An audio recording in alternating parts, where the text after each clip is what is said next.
Good evening, Professor, and good evening to all the participants. Professor, we may begin with today's session. Uh,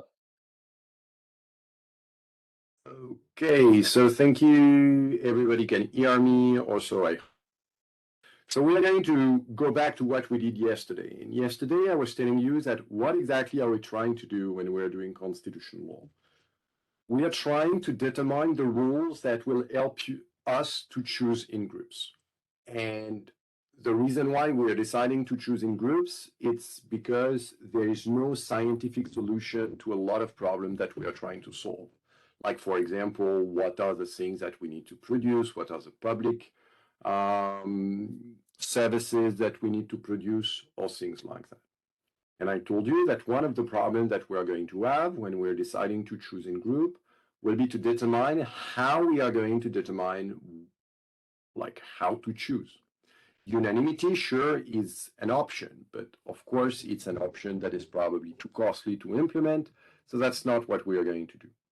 And in general, we are deciding to vote. If you are remembering what I told you yesterday, I told you that we had many different possibilities which are possible in order to make a choice. And if I'm giving you this case, in that case, we have 7 voters, we have 5 options, and we saw that it's very difficult a priori to know which choice should be chosen. Certain people are saying we should choose A, and why we should choose A? Simply because A occurs at the top of 3 lists, and you do not have any other option that appears that often at the top of certain lists. Certain people are saying that maybe it's probably better to choose B because B is never the last choice, and sometimes B can be actually the preferred choice. For example, for voter 6, people might hesitate between B and D. That's always a possibility, but we can say that then D maybe is winning at the majority compared to B. So why not? People would agree that probably E is not the best option or that C should not be the best option. But what I would like to show you is that if we have 5 different procedures, it's possible actually to have 5 different choices. And if with 5 procedures, we have 5 different choices, how is it possible to say that the choice that we are making because we are deciding in group is the social choice? And that's a real problem. Look at that, for example. If we are using the Condorcet methods, I told you that we are going to do A against B, and then the winner against C. And if we are still having a winner, we are going to compare with D, we are going to compare with E. So if we are looking, for example, A against B, who is going to win? Voter 1 prefer A over B, 2 A over B, 3 A over B, 4 B over A, 5 B over A, 6 B over A, 7 B over A. So B is preferred to A, 4 to 3. B defeats C also. Voter 1 prefer B over C, 2 B over C, 3 B over C, 4 C over B, 5 C over B, 6 B over C, and 7. Oh, you can't hear me? What is happening? Okay. Is it the case for everyone? I can hear you. sir, We can hear you. yes, sir, you're audible. Okay, so I don't know what happened. So we are in this situation. So I told you B defeats C. B defeats clearly also E. There is no issue with that because E is always, like almost always, the last choice. So that's something that is pretty clear. But if we are looking B over D, D will defeat B. And of course, C will defeat D. So we are in a situation that is quite problematic because actually we do not have any Condorcet winner. If we are using the Condorcet procedures, then there is no winner. From that point of view, I'm going to say, well, if I'm considering that the Condorcet procedure is going to tell me what should be the social choice, then I cannot identify which one will be the social choice. What is happening if I'm using the plurality procedure?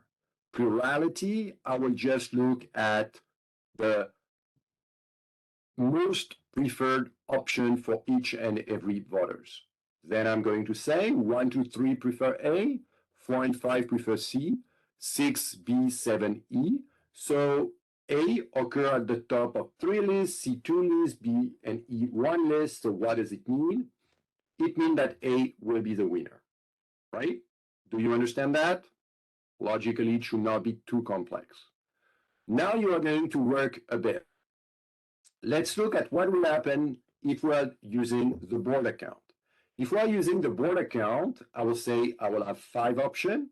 So the least preferred option will receive 0 point, then 1 point, 2 point, 3 point, and the preferred option will be 4 point. So how many points will A get? And you can use the chat if you want.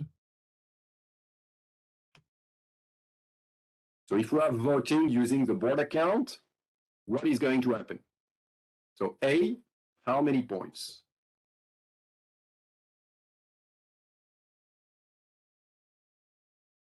Three points? No.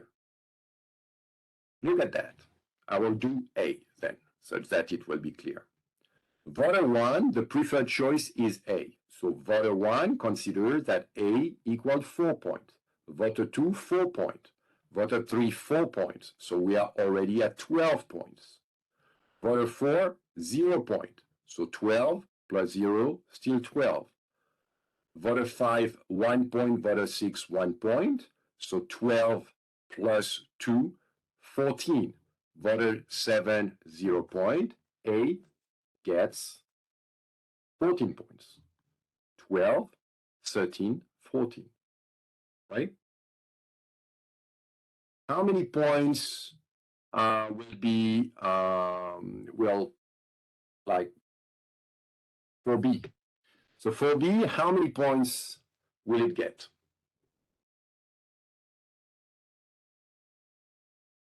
Should not be too complex.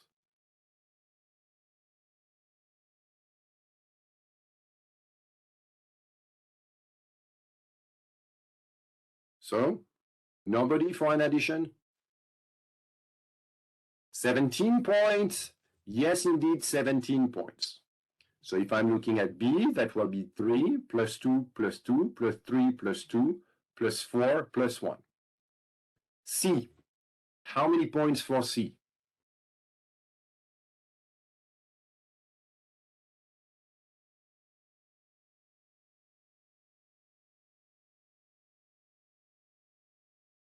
$16 points, indeed. So it seems that Raghav got it. For option number D, how many points for D?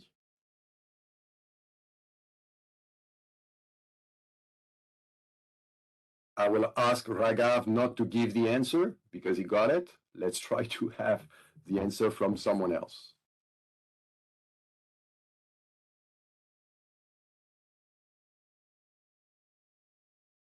So 15 points that's 16 points. So D, that's 1 plus 3 plus 3 plus 2 plus 3 plus 2 plus 2. So indeed, that's 16 points. And for E,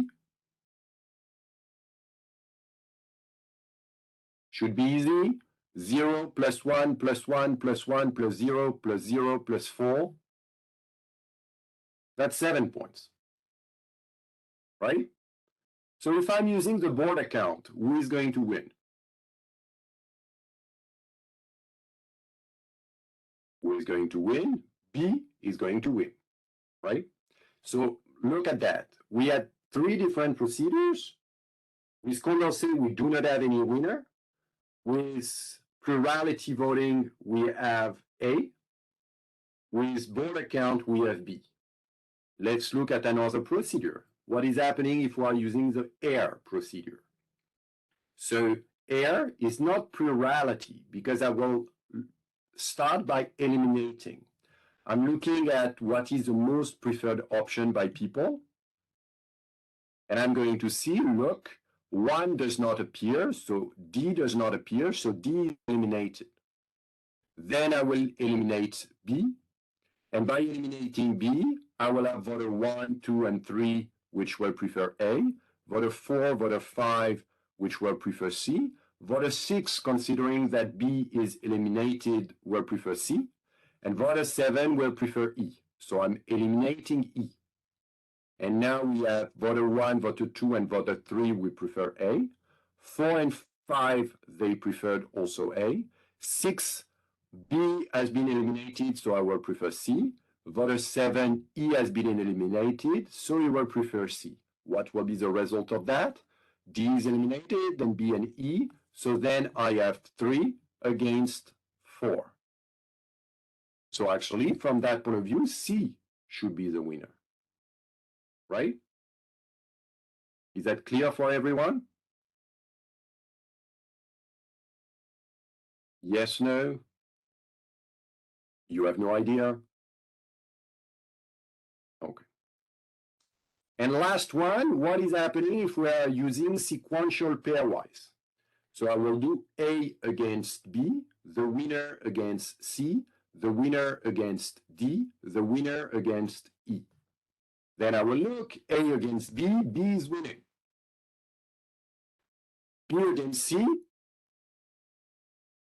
what is going to happen?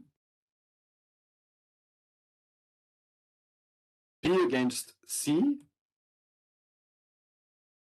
Are you seeing me? Are you seeing the screen or no? So the screen, I guess, stopped to be Okay. visible.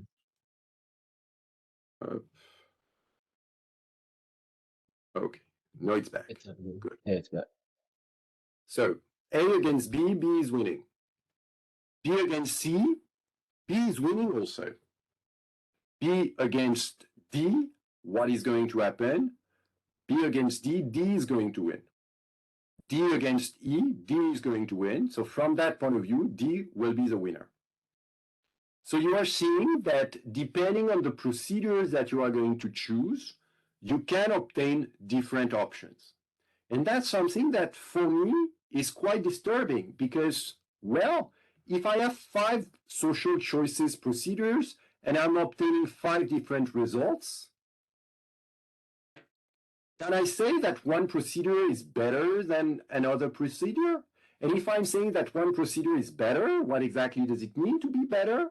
And if you are considering that all these procedures are good procedures, then I will say, so how do you know which one to choose? How can you say that this option is like the general interest or is representing the general interest because we voted for that? And even worse, let's assume that me, let's say I am the prime minister, I am the president of an assembly, I can choose a procedure for each and every decision we have to make. Then what will be the result? I can choose the procedures depending on the results that I want to have.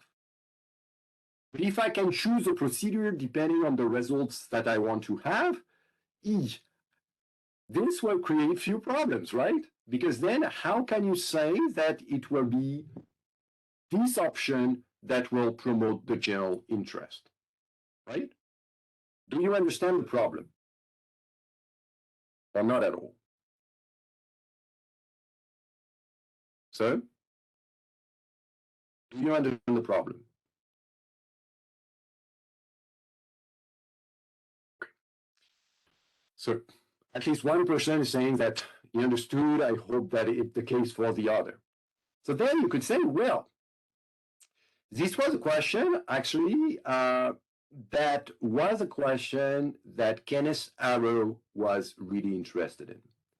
And Kenneth Arrow decided to dedicate his PhD on this issue.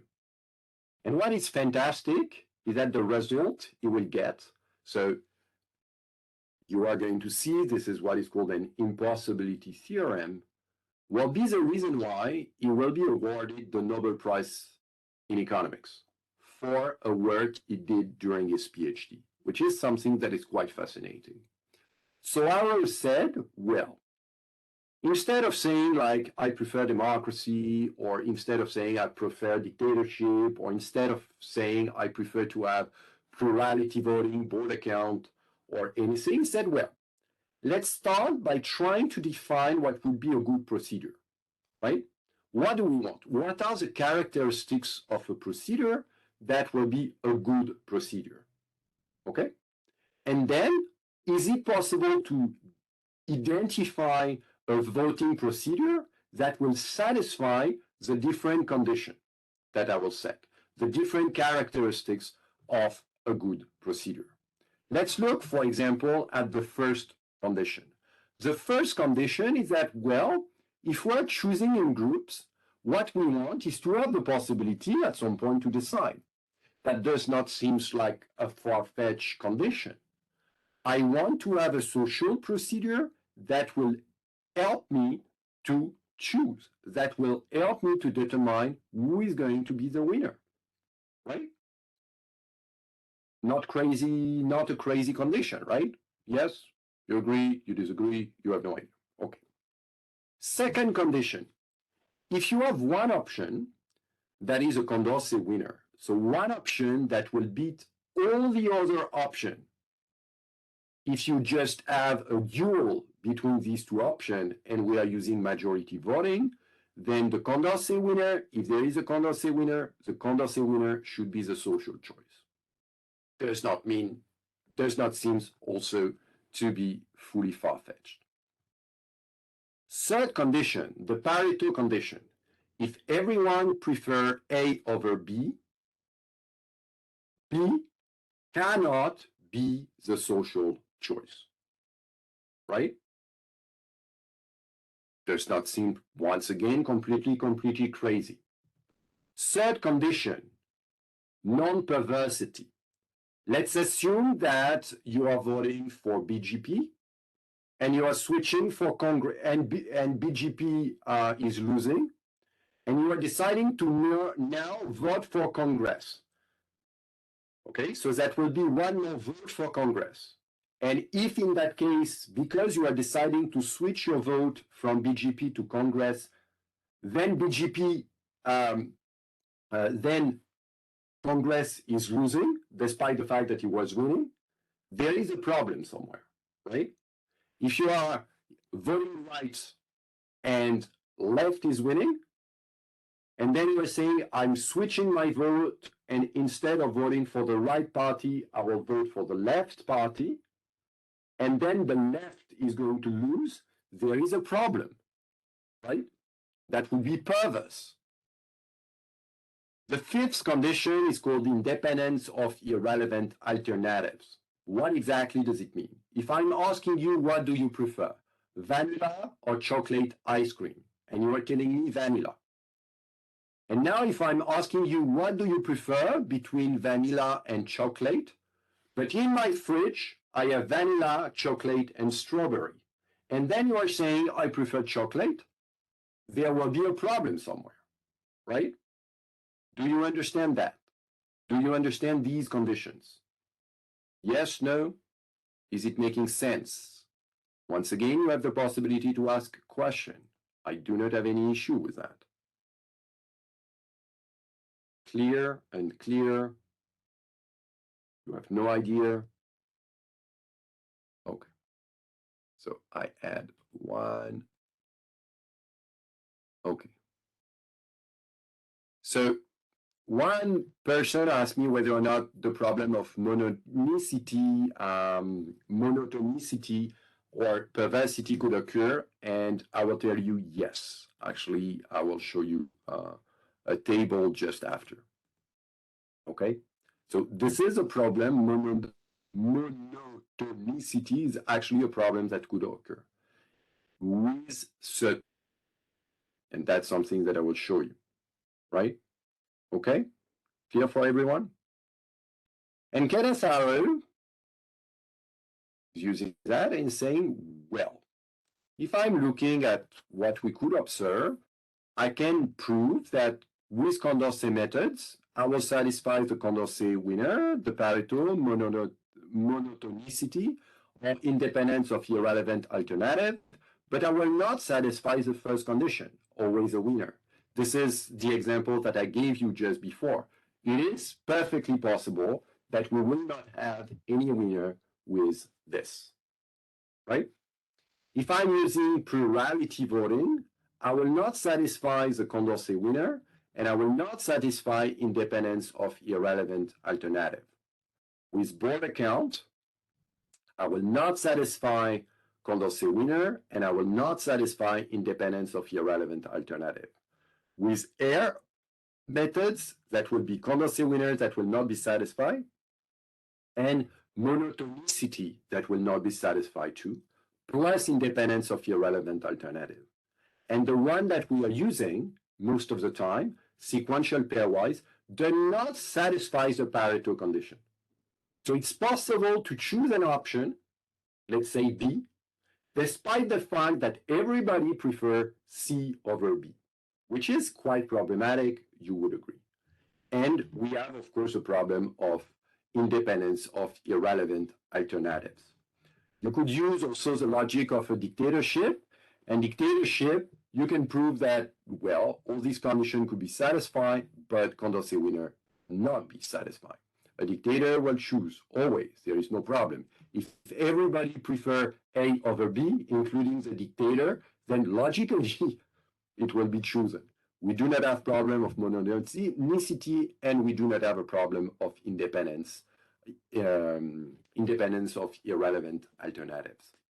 But Kenneth Arrow is not doing that just for this social choice procedure. Kenneth Arrow is going one step further. And he was wondering, is it possible to identify one social choice procedure that will meet all these criteria? And the result is, because he's saying there is no methods in social preferences. Okay, I don't know why it's jumping like that. There is no preference. There is no methods for constructing social preferences from arbitrary individual preferences. So it means that there are no methods that will guarantee you that what we are going to choose at the end is, in a way, what is best for the society. Which is quite a savage result, right? Because I'm going to tell you, you can't choose and pick always the best choice. All the different methodology you are going to use to determine what are the social preferences are very imperfect. All of them can be at some point manipulated, which is quite problematic. And when we are voting, we are not measuring, or we are not doing an interpersonal comparison of utility, because that's not something that is possible. And if we are refusing that, Kenneth Arrow said that actually the decision or the decision procedures that will make sense are either imposed, because I'm going to say this is how we are going to vote, or dictatorial, which is like a result that is, or at least for me, the first time that I saw that result, it was quite disturbing. Because then you are saying, sir, what exactly does it mean for democracy? It's not because I am voting, it's not because we are voting, that we can identify what is the general interest. So how will it be possible to justify democracy, right? Do you understand this issue? Because that's an issue that is quite problematic. And Kenneth Arrow keeps on doing things, and he says, okay, out of that, I have two consequences. First, public interest cannot derive from the aggregation of individual preferences. It's not because we are voting that each and every time we are going to find what is the public interest, what is the general interest.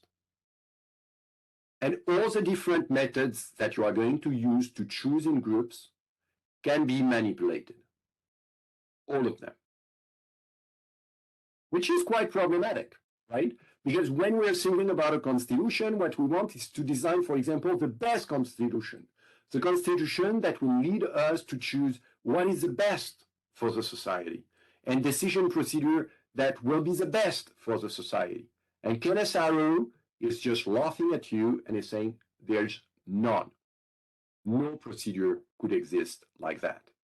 And we are not even considering the problem like lobbying or strategic voting.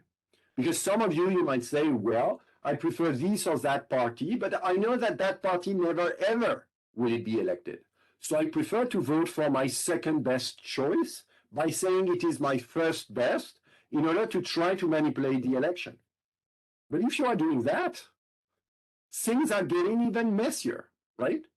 And if you are picking, for example, Ricker was saying like voting is so susceptible to cycling and strategic behavior that outcome of the political process cannot be understood as expressing the voters' value.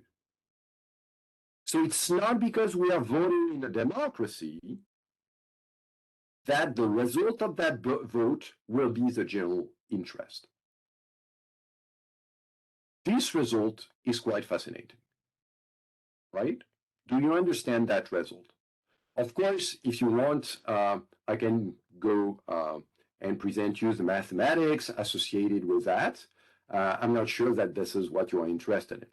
But if you are understanding the impossibility theorem is just telling you, well, beware. It's not because we are voting that we're solving all the issues.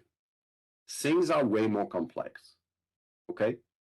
Democracy will not, it's not because we are voting that we are going to identify the general interest, right? Is that clear for everyone? Yes? So what does it mean in a way? It means that there is no point of trying to design the constitution that will lead always to the best results. There is no point of trying to identify a way to decide together that will lead to result because it's impossible. So what we could do is something that is slightly different. Okay? I know that there are flaws with voting procedure. My thing will not be to try to identify how it will be possible to pick the best decision. I will try to find something that is slightly different.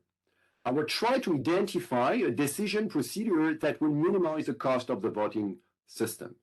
So what I will try to do is not design the institution in order for this institution to always produce the best result, because the best result, I do not know what it means. I need to design the system to make sure that actually I'm not going to choose the worst one. I want to lower the risk that I am going to pick or to take a decision that will be a very bad one. And you see the shift. I'm not trying to design the system that will produce the best result.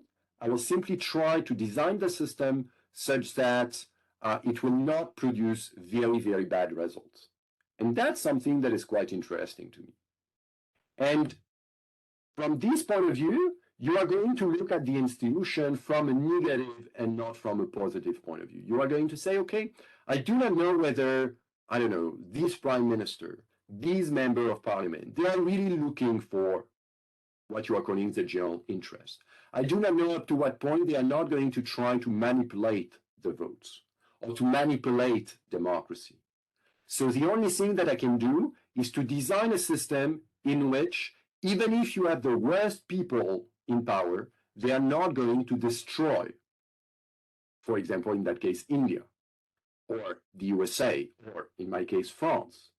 I want to design a constitutional system that will make sure that even if you have very, very bad people who have the power, none of them will have the possibility to take horrible, horrible decisions. And that is something that is quite interesting.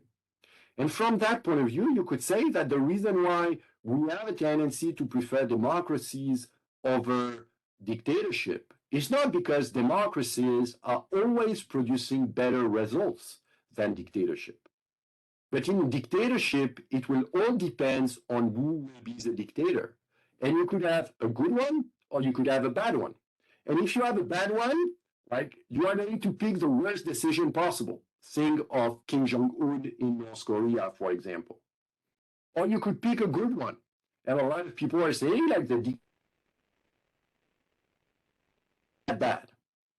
Because, well, we are obtaining good results. Or the dictatorship you are having, I don't know, in Dubai is not that bad because we are obtaining some good results.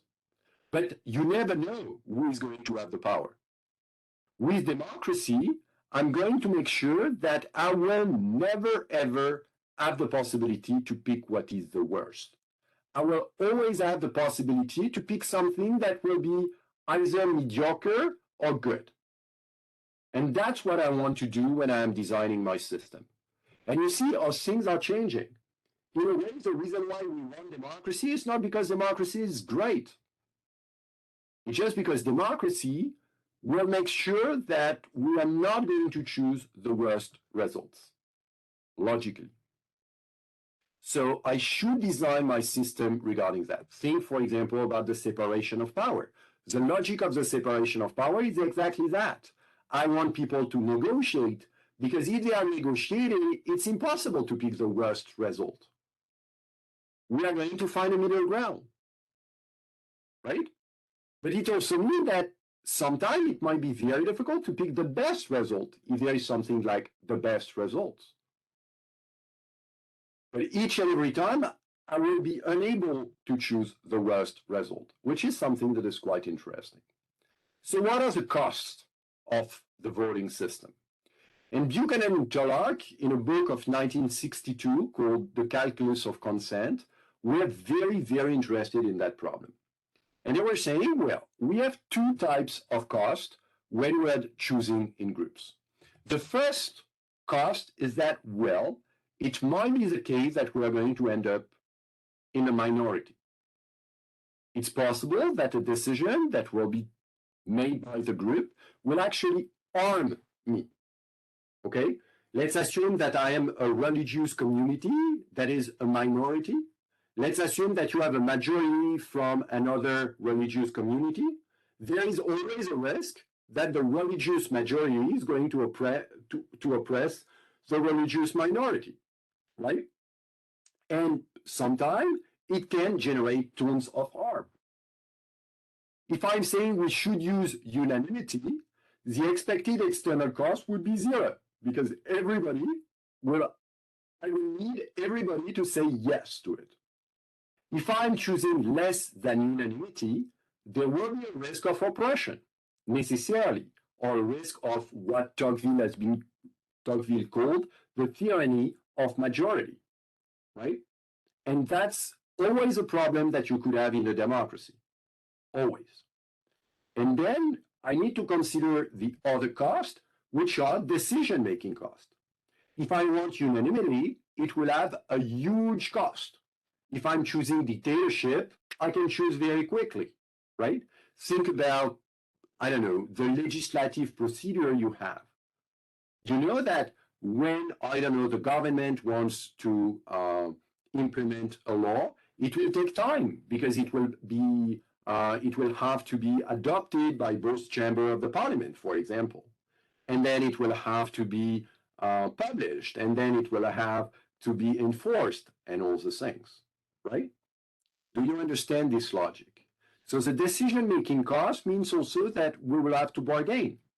And naturally, if you are having something like bicameralism, decision procedure might be higher. Why? Because I need two chambers who are going to say, I am voting in favor of this option or that option, right? Do you understand that? Do you understand these two costs? Because now we are going to elaborate on that.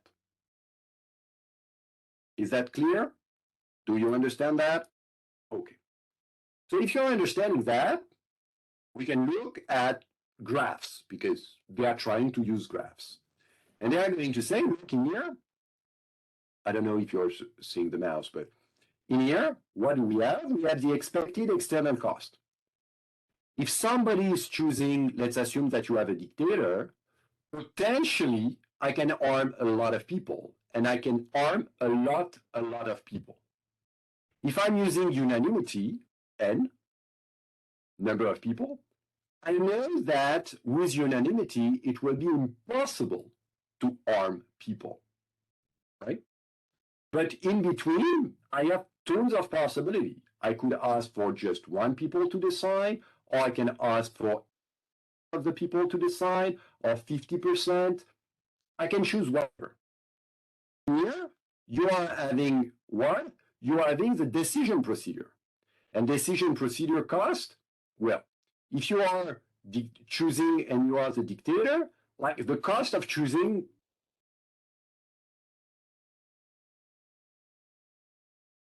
I do not have to negotiate. We do not have to find compromises. If you are asking for unanimity, it would take way more time. Just imagine the cost if you want that each and every regulation adopted in India be adopted through unanimity. Like I'm asking more than 1 billion people what they think. And if you just have one who said no, it will not be possible to adopt that regulation. Obviously, that will be too complex, right? So Buchanan and Clark are saying, well, we have two curves, so what we can do is what? We can just add these two curves to determine, actually, what will be the minimum, like I will try to minimize decision-making cost, so the decision-making cost plus external cost, and that will lead me to identify like a majority, let's say K, okay? The problem is that, how do you know that K is 50% plus 1? What we're choosing when we're doing it, when we are a democracy. K could be, I don't know, 65, 70, 80, I don't know. So why did we choose 50% plus 1? Okay, I have a possible explanation. A lot of you, the reason why you decided to become lawyer is that you do not like math, and dividing by 2 is something that you can do. And dividing by 2 plus adding 1 is something that you can do. So you were saying, as lawyer, we prefer to divide by 2 and add 1. But from an economic point of view, it's not making sense. Okay? From an economic point of view, the decision procedure and the majority required should depend on the topic I am going to address. And then if you are following me, I could ask you that. Why do we have a different procedure to modify the Constitution compared to traditional legislative procedure? Why do I have a special procedure for modifying the Constitution? That's a question that I'm asking you. So, how can you justify that? Anybody?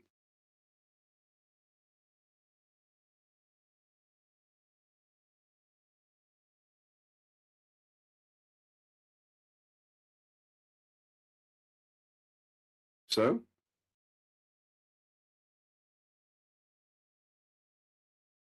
think about that. I'm looking at the decision procedure, the external cost. What would be the external cost of determining who is going to be the ambassador of India in Bangladesh? The external cost of that is almost 0, right? What will be the impact on you of that decision? Not that big. What is the likelihood that you can really destroy the society because of that choice? Almost nothing, right? So this could explain why also there is no reason to spend a lot of money on decision cost, because the external cost will be extremely, extremely low.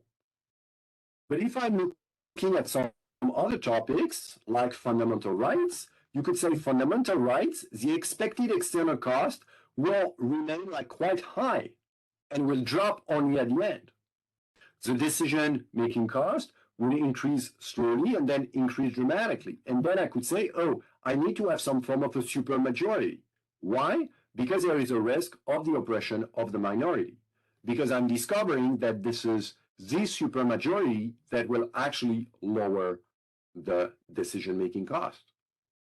Sometime I will accept that the external cost, I will accept that my decision had the possibility to hurt people because I need to make the decision right away. Think about a situation in which you are at war. If you are at war, we cannot afford to spend this amount of money to decide. So we prefer to say, okay, one guy is going to decide, but why? Because the decision-making costs are way higher. So this curve is going up. If this curve is going up, what will be the result? But logically, K is going to decrease, right? So if we're doing that, well, now I'm understanding, and by the way, if I'm not wrong, within the Indian constitution, you have the possibility to amend the constitution, but you have two different procedures to amend the constitution. Depending on what? Depending on what you want to amend. And I can guarantee you that probably, for example, like individual rights, fundamental liberties, probably it will be more complex than modifying some other part of the Constitution. Right? And then through this graph, I'm understanding what these different procedures. How is it possible to make sense to have these different procedures? But actually, having different procedures is something that is making a lot of sense. Right? Do you understand that? And on that, by the way, the Indian Constitution is great because you are fully accepting the fact that, yeah, different decision, different amending different article of the Constitution will lead to different cost. And that's something that is quite smart, okay? And I am in favor of having different procedures depending on the cost or depending on the potential external cost on individuals. And that's something that is making full sense for me, right? Do you understand that? Is it making sense to you? Because if this is making sense to you, now I'm going to push you just a little bit. Okay? Good afternoon, sir. May I ask a question? Yeah, go ahead. So if going by this logic, then if we take the example of Germany's constitution, where Article 1, Article 19, Subclause 3, and Article 20 cannot be amended in any way. So then does that mean that Germany is on the extreme end of the spectrum? So that's something that is quite difficult because you could say that if a constitution is telling you that you cannot amend the constitution and you have a specific article, you can modify that article. In India, you said, no, you can't because that's the basic structure. In Germany or in France, you can modify even an article that is saying that you cannot change this or that. You just have to change this article, or you just have to change the procedure to modify the Constitution. I can amend the procedure to amend the Constitution, right? But if I were saying, for example, regarding individual rights, fundamental freedom, it is impossible to modify anything, then you will be at this spectrum. You are going to consider that the external cost will be way too high. So never ever are we going to modify that, right? Did I answer your question?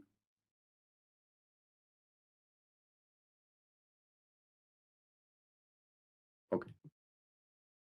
So do you understand that? Because that's something that is quite fascinating, because now I'm understanding why when I'm at war, I might decide to lower the protection of individual rights.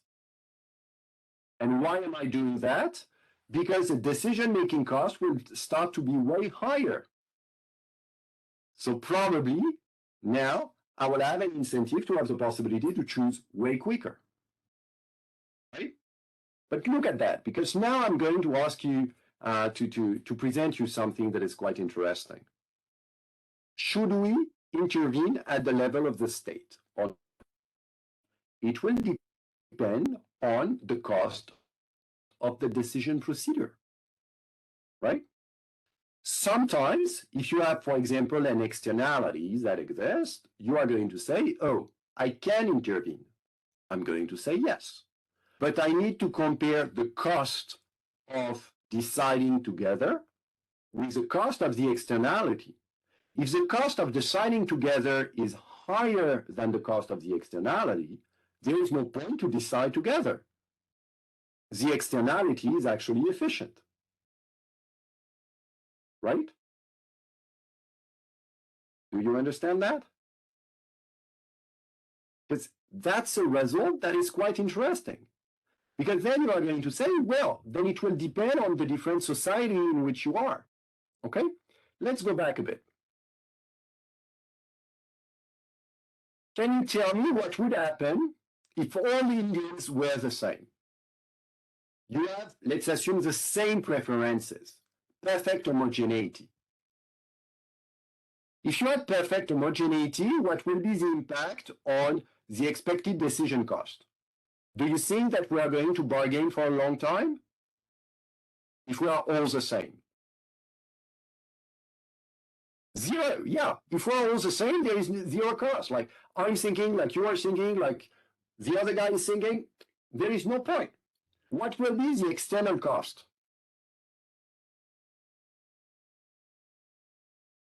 Expected external cost. Logically, if we are the same, if I am deciding and everybody agrees with me, there is no expected external cost. So if you have pure or complete homogeneity of preferences, what will be the result? You can have, for example, you can decide to allocate the power just randomly. Okay? I can do that. Because if I'm allocating the power randomly, I know that anyway, the person in charge will not abuse his power or her power, right? Now, think about something slightly different. Let's assume that we have a lot of different community, a lot of different potential minority. What will be the impact on the expected external cost? Expected external cost will increase compared to a situation in which you will have more homogeneity, right? And if you have more heterogeneity, the cost of deciding together will increase because we are going to bargain more, right? Because we are going to try to compromise way more. So what does it mean? It means that if we are more homogeneous, then we can solve more problem through state intervention. And if we are more heterogeneous, we can solve less problem through state intervention. What does it mean also?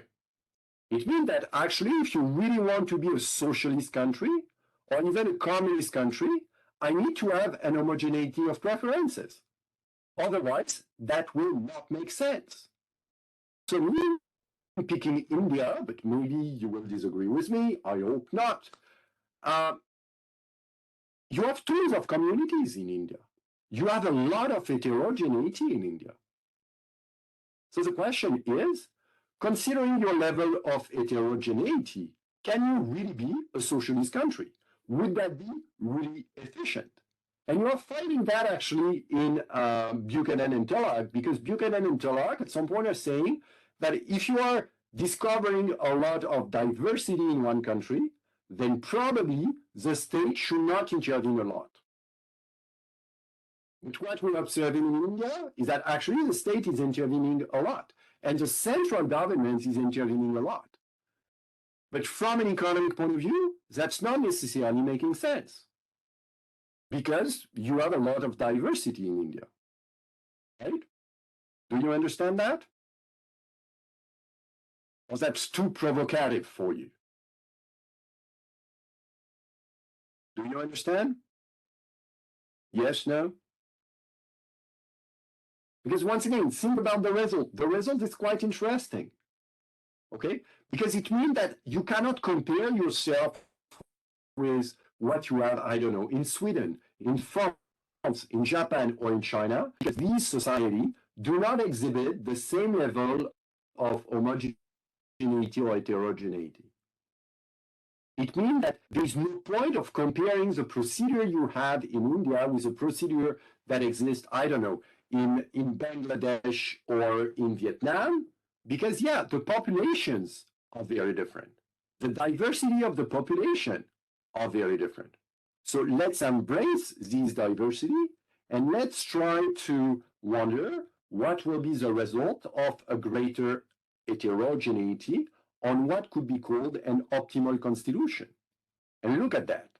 External cost, if you have more heterogeneity, external cost will increase because there will be the fear of being in the minority, right?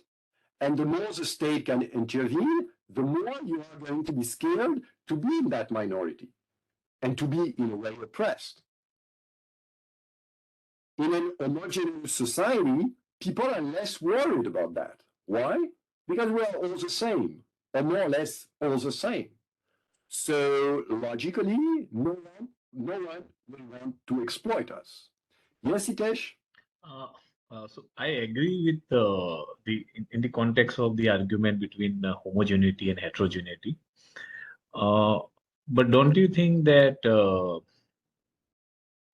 it depends? Like even you find in many other country different threshold heterogeneity is there, and you do require to intervene. And even in the context of homogeneity, you do require to intervene. So intervening will is not the subject matter here. What I feel, I don't know. I may be wrong also. So when I'm talking about the intervention, I'm talking about that. Saying like, let's identify a problem in the society. If we have a problem in the society, I need to compare the cost of that problem with the cost of solving that problem. If the cost of solving the problem is higher than the cost of the problem, there is no point of trying to solve the problem. So you will have a tendency to intervene more when the cost of deciding together will get lower. And the cost of deciding together will get lower when you will have a more homogeneous society, according to that. So it means, and by the way, think about that. In most, like in India, that was not the case, but if you are thinking about about China, if you are thinking about Russia, if you are thinking about North Korea, my job as a dictator is to make sure that everybody is thinking the same. Because then you are lowering the cost of the intervention, right? Re-education camp and all the things. Certain people could also say that the reason why there was this divide between India and Pakistan could be explained also through these type of things. You could say that I wanted to increase the homogeneity within India and within Pakistan in order to allow for more intervention by the state. Why not? Right? But these are just like thoughts, just to provoke you, of course. Right? Professor, one Do you question. understand that? Professor, Yeah. one question, please. Yeah, go ahead. Since we're talking about the constitution and the state, is it correct to assume that the state would have a budget constraint? You could say, yes, of course, the state will have a budget constraint. And actually, a lot of people are going to say, well, in a democracy, just assume that the poor, in general, the poor are the majority, right? If you are saying that the poor are also voting all the time, they could make sure that the rich are going to be milked, for example. And I'm going to increase the taxes. And you have certain people who are saying that except if people can move from one country to another, the risk in a democracy is, of course, an oppression of the rich. No, so that's exactly what I'm saying, that, since our discussion is on costs, Mhm. decision-making costs and external costs, and they Mhm. play such a central part in multiple issues. Why are we considering, as if all of this will necessarily happen within a given constraint of budget? Because the state has the flexibility of a flexible budget, as we've seen it, multiple times. Mhm. There's really no constraint. I mean, and across the world, whether we see during COVID or anytime, we see that there are multiple ways of creating this additional. So should cost be the limitation, or should just generating additional productive finance or directing and channelizing productive finance would rescue this constraint of cost? So my idea regarding that would be slightly different. And I would say that depending on your budget constraints, you will have, in a way, more ability to waste money or less ability to waste money. If you are in a developing country, you cannot afford to waste money because you do not have a lot. So probably you should pay even more attention to the decision procedure we are going to have on deciding how to spend the money, on deciding how to regulate, on deciding all these things. If you are in a very rich country, in a way, you can afford to waste a bit of money because the impact will not be too harsh. But in a developing country, you should probably not because the impact will be way bigger. But in here, what I'm talking is just the decision-making cost and the expected external cost, which is something that is slightly different. And I will talk about that just in few slides. All right. So Thank you. please follow me and you will see that. Okay? So if I'm talking about homogeneity and heterogeneity, I told you the external cost will increase with heterogeneity. Why? Because you are scared of being in a minority. So if you are in a society that is relatively homogeneous, then of course, like you can afford not to vote, for example. In a relatively homogeneous society, you're not fully scared of who will get the power. If you are in a society that is very, very heterogeneous, probably you will have a tendency to vote more. Probably you will have consequences and huge consequences for different community, depending on who is going to be in power. You could say also that the external cost function will be higher in a society that is heterogeneous in income, religion, ethnicity, or whatever other factor. If I'm looking at the decision-making cost, logically decision-making costs are also going to increase in an heterogeneous society because it will take more time to find an agreement. And once again, what does it mean? It means that if both costs are increasing, it means also that logically the state should intervene way less than in an homogeneous society. Okay? The optimal decision procedure could go either way, but a lot of people are considering that actually probably the increase in the external cost function will be greater. So probably we need to have a higher majority rule. And this result is a result that is, for me, quite fascinating. Okay? So if I'm adding the cost, I'm going to say that logically, in an heterogeneous society, I should take less decision collectively. In an homogeneous society, I can afford to take more decision collectively.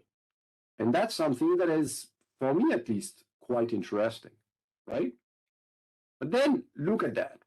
And that's what you are finding actually in Buchanan and Tulloch in 1962. Many activities that may be quite rationally collectivized in Sweden, a country with a relatively homogeneous population, should privately be organized in India, Switzerland, or United States. And indeed, in India, at first, you chose a very, very federal system.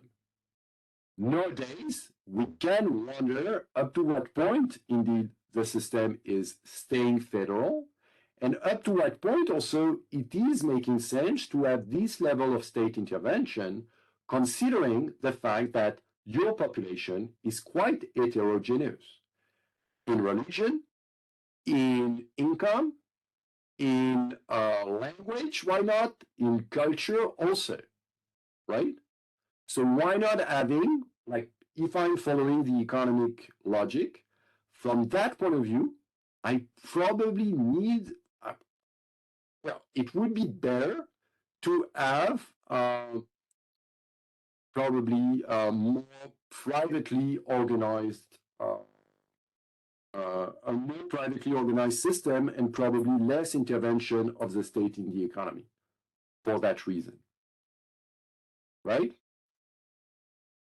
So logically, the more homogeneous a country, the more collectivized it can be. The more heterogeneous a country, the higher the majority should be. And what does it mean? It means that logically, you cannot fully be collectivized. Right? Do you understand that? Is it making sense to you?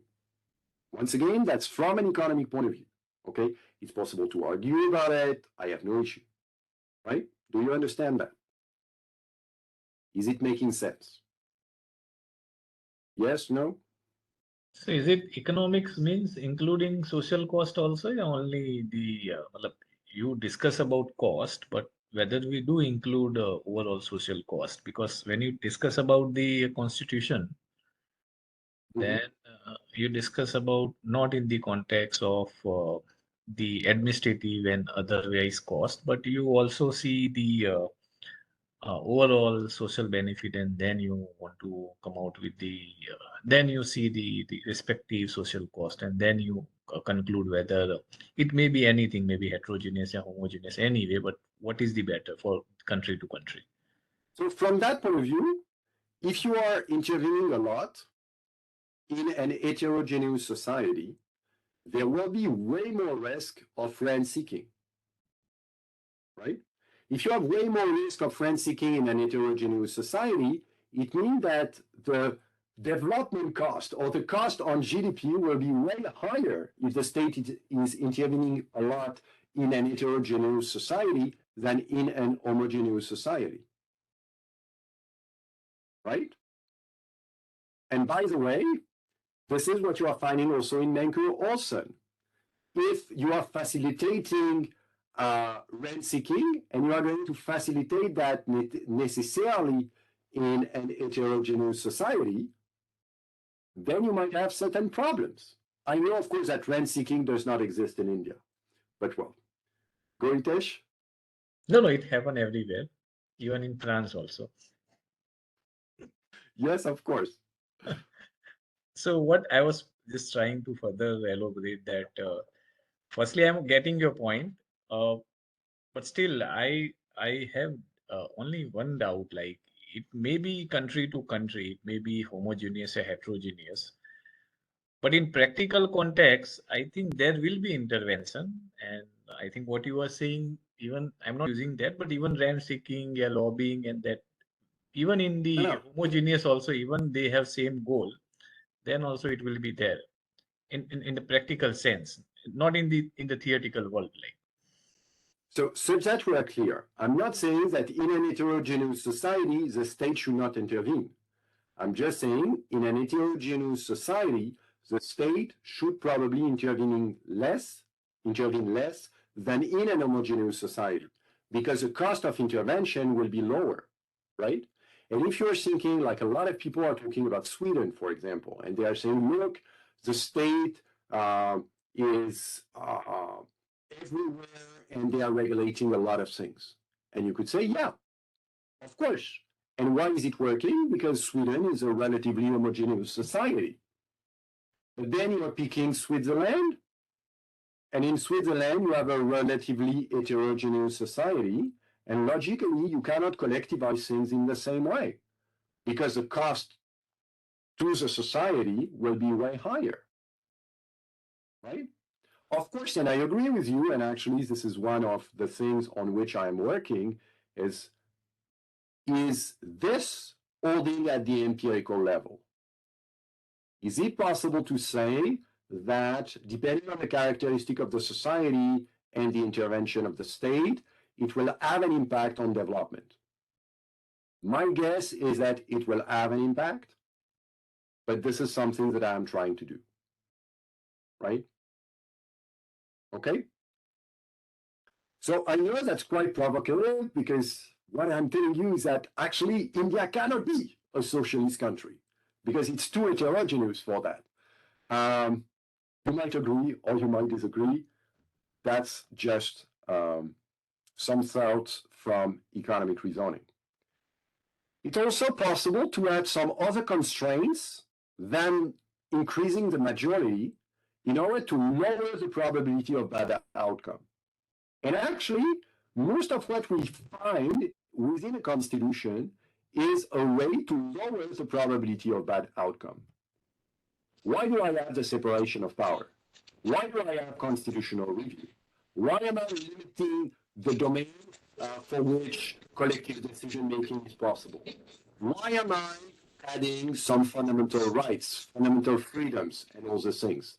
That's indeed to lower the cost of decision-making at a collective level. Right? Do you understand that? And then, what does it mean? It means also that, for example, if I have one chamber in the parliament, I can ask for a higher majority. If I have two chambers, and these two chambers need to negotiate with one another, maybe I can have single majority. If I add constitutional review, I know that the chambers cannot adopt any type of regulation because they will have to abide by, I don't know, or to respect some individual rights or some fundamental freedoms. And that's something that for me is quite interesting. So I just have a few minutes, so let's conclude.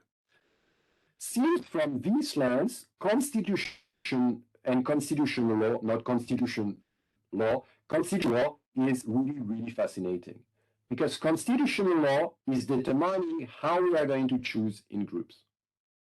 And are we going to accept the way?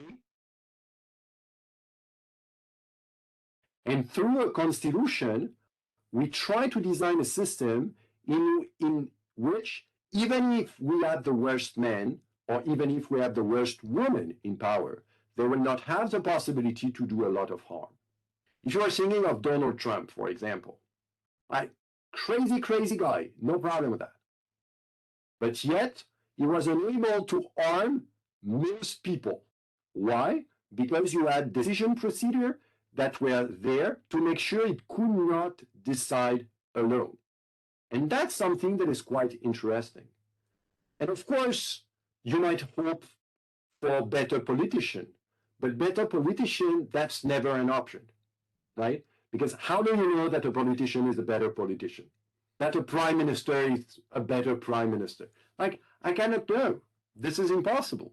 So let's try to design procedures or to create a system in which, even if you have the worst people, they will not have the possibility to mess up with the system. And that's something that is quite fascinating to me. And then constitutional law, for me at least, is making a lot of sense, right?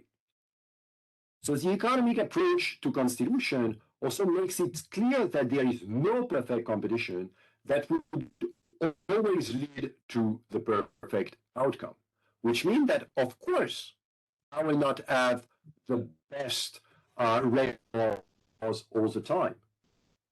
And actually, when I'm criticizing a law, when I'm criticizing a regulation, I should consider like whether or not it would really be possible to change it, considering the institutional system that gave birth to that regulation, right? And that's something that is fascinating. I'm not designing a system to make sure to identify the general interest. And what I'm telling to my student when I'm teaching this class is that stop talking about the general interest. Nobody knows what it is. The only thing that you can do is make sure that we are not picking the worst result. So I will design my system to lower the probability of picking the worst results. Right? Would you agree with that? I'm seeing that my friend Hitesh is really enjoying the results. Say, I'm not sure if I agree with that. I'm understanding it, but okay. Do you have any question regarding that? Or do you fully agree with the conclusion? Of course, I'm going to send all the slide to Hitesh. So I'm assuming that then you will have the possibility to send that to you. And by the way, the papers that I sent you, like constitutional law without romance or politics without romance, what exactly is Buchanan saying in that? Like, you should not consider that politicians are better people. They're the same as you and me. And of course, some of them might decide to behave like weirdly. You are finding the same idea in James Madison, Federalist number 51. They are not angels, they are just men. And in Men Over Men, the question is, how am I going to make sure that the predatory state cannot fully exist? And there is always a risk that you will have a predatory state. But through the Constitution, I can lower these possibilities. Think about the rules regarding takings. Think about the economic liberties. Think about the possibility for the state to grant monopolies. Right? Professor, Do you have any question? there's an interesting question in the chat box. Go. Hello? So, Professor, there's a question in the chat box. There's a question. Sorry. It's an interesting question. In terms of calculating efficiency, or do we factor the short-term gain versus the long-term benefits? So that's a question of a student, but then I will tell you something. The costs and the benefits can never, ever precisely. What economics is offering me is just a possibility to think about it, right? So when you are saying, for example, how am I going to, like, actually economists are going to say, how am I going to choose a discount rate? I mean, there are no perfect discount rates.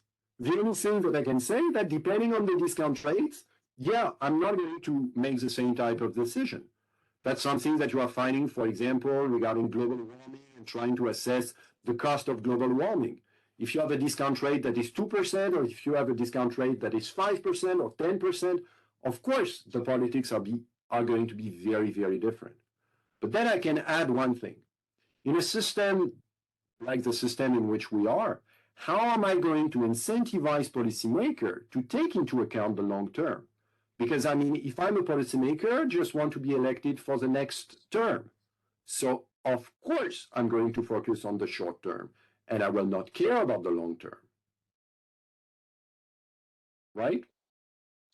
Professor, the politician doesn't care about the long term, but the constitution, the design of the constitution cares for the long term, isn't it?